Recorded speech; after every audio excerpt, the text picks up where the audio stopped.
ശശി തരൂർ എന്ന വിശ്വപൗരനെ തങ്ങളുടെ പാളയത്തിലെത്തിക്കാമെന്ന് CPM-ന്റെ വെറുമൊരു പകൽക്കിനാവ് മാത്രമായിരുന്നു. മുങ്ങാൻ പോകുന്ന കപ്പലിലേക്ക് കയറി നിൽക്കാൻ തരൂർ മണ്ടനല്ല എന്ന് കോൺഗ്രസ് നേതാക്കൾ പറഞ്ഞത് അർത്ഥവത്തായിരിക്കുന്നു.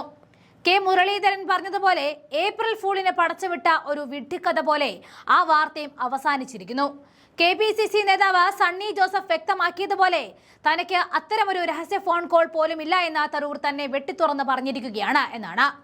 കച്ചത്തുരമ്പ് അന്വേഷിക്കുന്ന CPM-ന് കിട്ടിയ വലിയൊരു തിരിച്ചടിയാണത്. മറ്റൊരു ഭാഗത്ത് പാർട്ടിക്കകത്തെ കൊള്ളയും കൊള്ളരുതായ്മകളും പുറത്തു വരുന്നു. പയ്യന്നൂരിലെ രക്തസാക്ഷി ഫണ്ട് തട്ടിപ്പ് ഇതിലും വലിയൊരു രാഷ്ട്രീയം വഞ്ചന വേറെയുണ്ടോ എന്ന ചോദ്യമാണ് ജനങ്ങൾക്ക് CPM-നോട് ചോദിക്കാനുള്ളത്.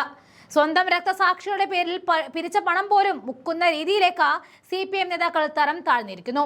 വി കുഞ്ഞികൃഷ്ണൻ എന്ന CPM നേതാവ് ഉന്നയിച്ച ആരോപണങ്ങൾ അങ്ങേയറ്റം സത്യസന്ധമാണെന്ന് സണ്ണി ജോസഫ് ചൂണ്ടിക്കാണിക്കുകയാണ്. ഇവിടെ പാർട്ടിക്കകത്ത് ഈ വിഷയം കത്തിപ്പടർന്നപ്പോൾ അന്വേഷണ കമ്മീഷനെ വെക്കേണ്ടി വന്നത് വലിയൊരു നാണക്കേട് തന്നെയാണ്.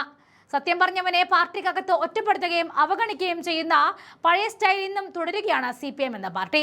പക്ഷേ സണ്ണി ജോസഫ് പറഞ്ഞതുപോലെ അവഗണന നേരിടുന്ന കുഞ്ഞികൃഷ്ണനെ പോലുള്ളവർ ആവശ്യപ്പെട്ടാൽ സംരക്ഷണം നൽകാൻ കോൺഗ്രസ് തയ്യാറാണ് എന്നതും ഇവിടെ വ്യക്തമാക്കുന്നു.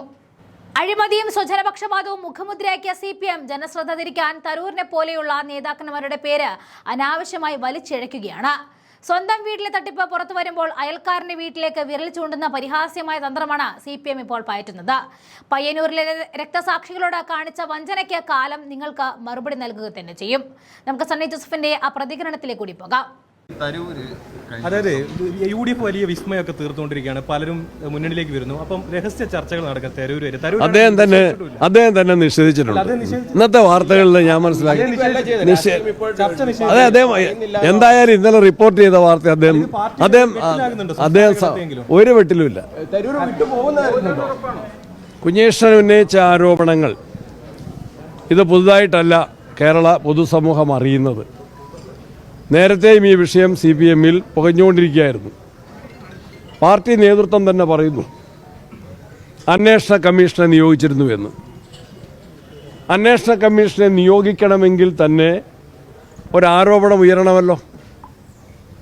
അപ്പോൾ രക്തസാക്ഷി ഫണ്ട് തിരിമറി സംബന്ധിച്ച് ഗൗരവമേറിയ ഒരാക്ഷേപം CPM-ന്റെ നേതൃത്വത്തിൻ്റെ ശ്രദ്ധയിലുണ്ടായിരുന്നു. ആ വിഷയവുമായി ബന്ധപ്പെട്ട് കുഞ്ഞീഷ്ണൻ്റെ ഏരിയ കമ്മിറ്റി സെക്രട്ടറി സ്ഥാനം ഉൾപ്പെടെ അദ്ദേഹം ഒഴിഞ്ഞ് മാറി നിന്നതാണ്. അദ്ദേഹത്തെ അനുനയിപ്പിക്കാൻ ശ്രമിച്ചെങ്കിലും അത് വിജയിച്ചില്ല. അപ്പം അദ്ദേഹം പറഞ്ഞ കാര്യങ്ങൾ വിശ്വസനീയമാണ്, തർക്കരഹിതമാണ്. അതൊരിക്കലും CPM നേതൃത്വം അംഗീകരിക്കുമെന്ന് കരുതേണ്ടതില്ല. ഗുരുതരമായ ക്രമക്കേടും പണാപഹരണവും നടന്നിട്ടുണ്ട്. അത് പാർട്ടിയുടെ അന്വേഷണ റിപ്പോർട്ട് ആരന്വേഷിച്ചു? TP ചന്ദ്രശേഖരൻ വധക്കേസ് അന്വേഷിച്ചു എന്ന രൂപത്തിലാണോ ഈ അന്വേഷണം നടത്തിയത്? എന്താണ് അന്വേഷണ റിപ്പോർട്ട്? പാർട്ടിക്കകത്ത് മാത്രം ഒതുങ്ങുന്നതാണോ ഈ ധനാപകരണം? ഇപ്പം കുഞ്ഞേഷിനെ പോലുള്ള ഒരാൾ സധൈര്യം കാര്യങ്ങൾ വെളിപ്പെടുത്തിയിരിക്കുന്നു. അതിനെതിരെ പ്രതിഷേധമുയർത്തിയ കോൺഗ്രസ് നേതാക്കന്മാരെ മർദ്ദിക്കുന്ന ശൈലി CPM സ്വീകരിച്ചു. അപ്പോൾ എന്താണ് അവർ ഭയപ്പെടുന്നത്? ഒരു MLA-ക്കെതിരെ ഉയർന്ന പാർട്ടി തലത്തിൽ തന്നെ ഉയർന്ന ഗൗരവമേറിയ സാമ്പത്തിക തിരിമറി സംബന്ധിച്ച ആരോപണം ആ നിയോജകമണ്ഡലത്തിലെ മറ്റ് രാഷ്ട്രീയ പാർട്ടികൾ ഉന്നയിച്ചാൽ അവരെ അക്രമത്തിൻ്റെ ഭാഷയിൽ നേരിടാനാണോ CPM തീരുമാനിക്കുന്നത്? എന്താണ് അവർ ഭയപ്പെടുന്നത്? മടിയിൽ കനമുള്ളത് കൊണ്ടാണ് അവർ ഭയപ്പെടുന്നത്. അഴിമതി കോടിക്കണക്കിന് രൂപയുടെ ധനാപകരണം നടന്നിട്ടുണ്ട്. അത് CPM മാത്രം ഒതുക്കി തീർക്കേണ്ട വിഷയമല്ല. അത് കേരളത്തിലെ ജനങ്ങൾ, അവിടെ പൈസ കൊടുത്ത ആളുകൾ ഉൾപ്പെടെയുണ്ട്. പൗരാവലിക്ക് അതറിയാനുള്ള അവകാശമുണ്ട്. ഒരു ജനപ്രതിനിധിക്ക് നേരെ പാർട്ടിയിൽ സഹപ്രവർത്തകൻ തന്നെ ഉയർത്തുന്ന ആക്ഷേപങ്ങൾ വിശ്വസനീയമാണ്. അതിനെ ഭീഷണി കൊണ്ട് മറികടക്കാമെന്ന് CPM നേതൃത്വം കരുതുന്നുവെങ്കിൽ അവർക്ക് തെറ്റുപറ്റി. കള്ളപ്രചരണങ്ങൾ ജനങ്ങൾ വിശ്വസിക്കുന്നില്ല. കുഞ്ഞകൃഷ്ണൻ പറഞ്ഞത് സത്യസന്ധമായ കാര്യങ്ങളാണ് എന്ന് പ്രകടമായ കാര്യം തന്നെയാണ്.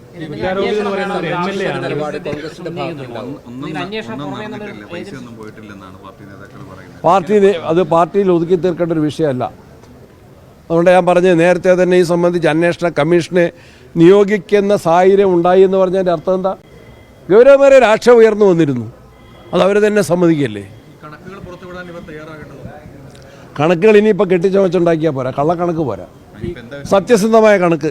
ഈ നിയമപരമായി എങ്ങനെയാണ് ഇതിനെ നേരിടാൻ കഴിയുക? ഏത് രീതിയിൽ അത് ആലോചിക്കേണ്ട കാര്യമാണ്. എങ്ങനെയാണ് പരാതി നൽകും? രാഷ്ട്രീയ സംരക്ഷണം നൽകുമോ വി കുഞ്ഞികൃഷ്ണൻ? അത് ആവശ്യമായ സമയത്ത് ആലോചിക്കാവുന്ന കാര്യമാണ്. കുഞ്ഞികൃഷ്ണൻ അങ്ങനെ ഏതെങ്കിലും കോൺഗ്രസിന്റെ രാഷ്ട്രീയ സംരക്ഷണമൊന്നും ആവശ്യപ്പെട്ടിട്ടില്ല. നമുക്ക് കാത്തിരിക്കാം.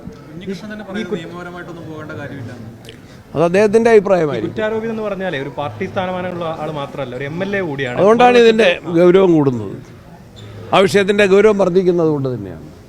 അദ്ദേഹവും നയം വ്യക്തമാക്കണം, നിലപാട് വ്യക്തമാക്കണം. ഇനിയൊരു കള്ളക്കണക്കുണ്ടാക്കി ആളുകളുടെ കണ്ണിൽ പൊടിയിടാൻ ശ്രമിച്ചാൽ അത് വിജയിക്കില്ല. അല്ല, ഇത് ഈ MLA എന്ന രീതിയിൽ ഇത് അടുത്ത ഘട്ടത്തിൽ നമുക്കറിയാലോ, നേരത്തെ തന്നെ അദ്ദേഹത്തിനെതിരെ ആക്ഷേപം ഉണ്ടായിരുന്നല്ലോ.